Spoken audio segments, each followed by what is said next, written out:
Okay, I want to talk about Ireland. Specifically, I want to talk about the famine, about the fact that there never really was one. There was no famine. See, Irish people were only allowed to eat potatoes. All of the other food, meat, fish, vegetables, were shipped out of the country under armed guard to England while the Irish people starved.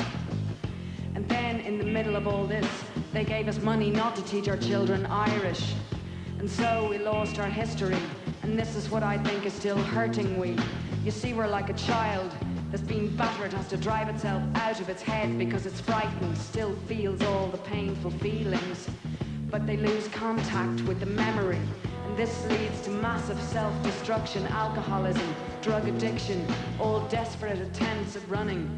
And in its worst form becomes actual killing. And if there ever is gonna be healing, there has to be remembering and then grieving so that there then can be forgiving. There has to be knowledge and understanding. All the lonely people,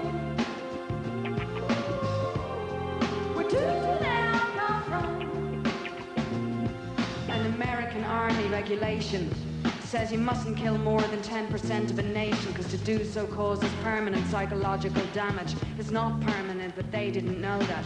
Anyway, during the supposed famine, we lost a lot more than 10% of our nation through deaths on land or on ships of emigration. But what finally broke us is not starvation, no, it's use in the controlling of our education. Schools go on about Black 47, on and on about the terrible famine.